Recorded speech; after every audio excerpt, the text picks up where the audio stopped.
he's been since he lost Koscheck. I think he's on a 3 or 4 fight win streak. Yeah. But this is going to be definitely the biggest test since he fought Koscheck. Yeah, and Nick hasn't been fighting a lot. You know, Mary Saramskis, I think people thought he was going to be a big challenge because he was coming off the Dream welterweight tournament. You know, he was head kicking everybody. Yeah. He was just murdering people, and he got Diaz. And then Diaz beat his ass, and he's been sort of exposed since then. You know, he got beat up by Cyborg, didn't he? Yeah.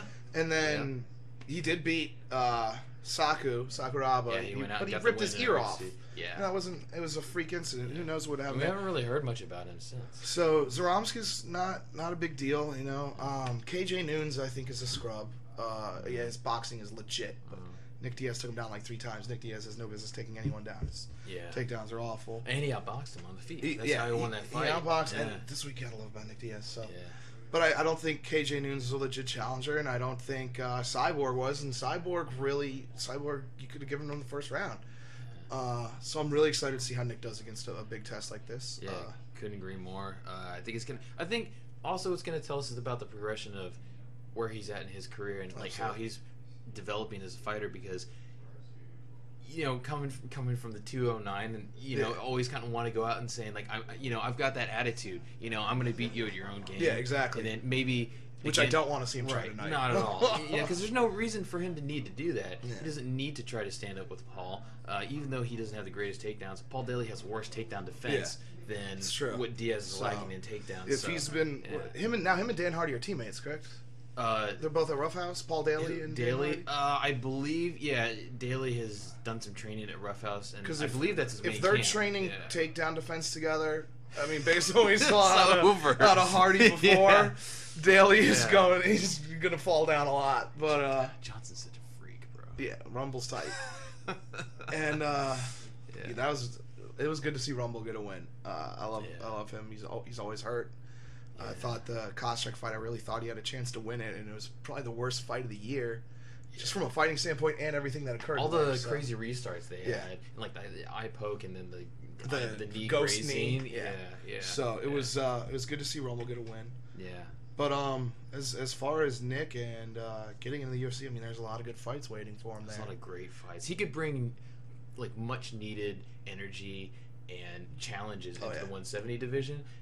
Because I mean, there's 170ers in Strikeforce. I mean, it's not the weakest division they have. Tyron Woodley is a great prospect. Guy coming up. There's some other guys like that have been on the challengers cards that are doing pretty well. Well, that's where Woodley come from. That's where Woodley got this huge following from. Just destroying people. 3 or 4 wins on challengers cards, and now people wanted him getting the fight over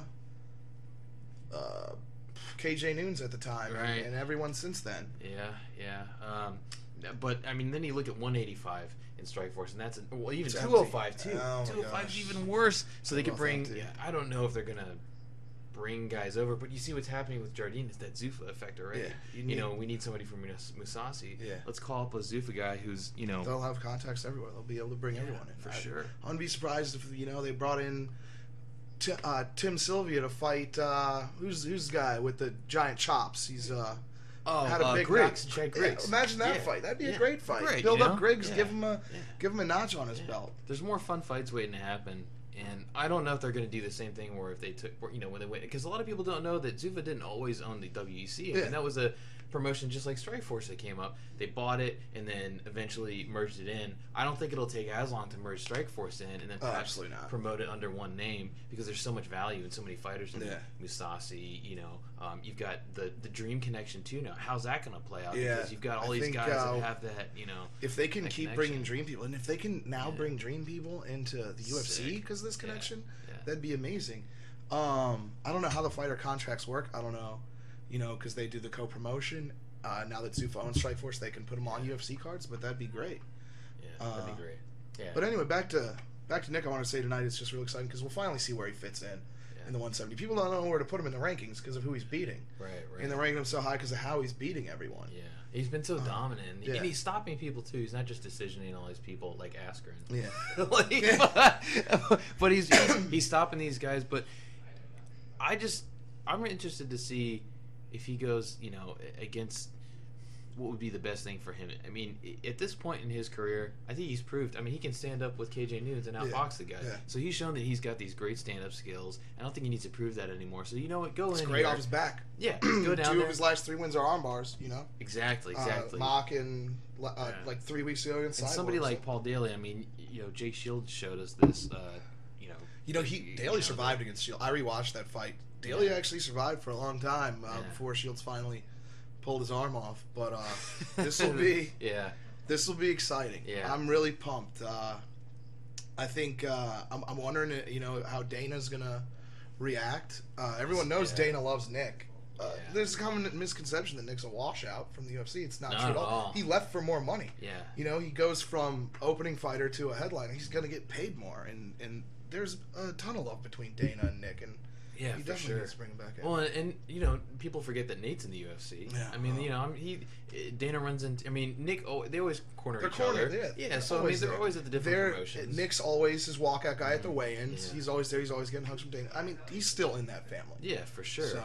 And I mean, with him especially saying now that he doesn't put as much value in the Strikeforce belt, and it's really just about beating people, getting paid, and then getting into the UFC. Yeah. I think that shows us that his determination lies in beating people right now, and hopefully that means that he's gonna do what he needs to tonight to beat Daley, which would be to hey, he wants the big money. Yeah, beat him up a little bit. Keep beating these people up for sure. Take him down. Showcase your ground game.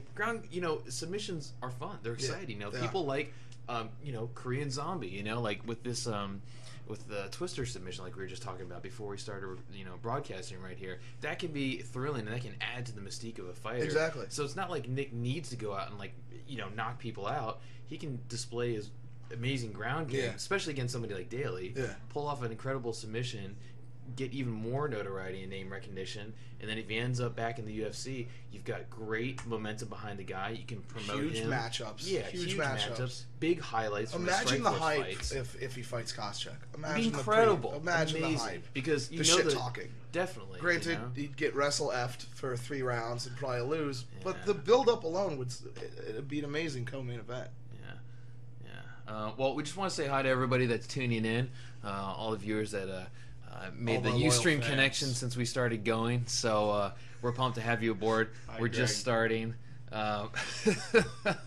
That's our producer trying to get a little bit of FaceTime over here. We love you, Stefan. But hey, we just want to let you know that if you want to catch MMA news as well as predictions, fight card updates, invite you to visit the site at 6round.com. That's www.6th-round.com. And please get at us on Twitter. That's twitter.com/6thround. That's the account that you can find me at, as well as at Young Lappy. But hey, we're not done yet. We're just letting you know where you can go for more information and connect with us. Still some big fights to talk about. Definitely. I mean, let's go back to Bellator because we've got Jay Huron, who was in Strikeforce, and now he's in Bellator. Left. Yeah, and how bad do you think he was kicking himself? I don't know. I think at the time he's thinking, okay, well, I could go to the UFC. But man, if I get bounced from there, I just came from Strikeforce. Nick had the marijuana debacle. That fight got canceled. Right. They were putting him on challengers cards. That was his shot. Yeah, and then he couldn't get a fight. He's fighting people like Jesse. JT Taylor, JT Money. Who dat? Who? Right. So what is he gonna do? Well, see, I could stand with this guy, perhaps get clipped, get knocked out, and then boom. Yeah. I'm done in Strikeforce. So he's like, you know what? I'm gonna play hardball. I'm gonna I've got better wrestling, so I'll decision these guys and then put it back on Strikeforce to bring me back to where I was supposed to be, getting my freaking title shot that I was promised when I signed on board. That was supposed to be the inaugural title shot. Got gypped hard on that one, and he didn't do anything wrong. He won all his fights under the Strikeforce banner, and then says, bad for Jay. Hey man, I got to do what I got to do. I want to go in there. I think I can win the tournament. I think I'm a good enough fighter, which I think he is. Goes in there and hey, I got a shot to make 6 figures, in a year's time or less in Bellator. So, but then again, you've got Champions Clause in Bellator. Yeah. So if he does win, now he's locked into Bellator, and UFC pot of gold is down the road. Free up Ben Askren. Can't wait to see Ben Askren versus Jake Shields. UFC baby.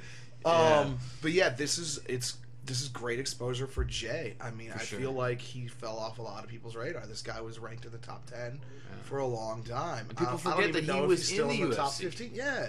He's fought GSP when he was in the UFC. He's got a great record, great body of work, and I mean, he comes out of the Extreme Couture camp. Yeah. He's got great coaching behind him. Great training. You know, he's down there with like all the monsters like Campman. Oh, yeah. You know, training with Randy. Forrest.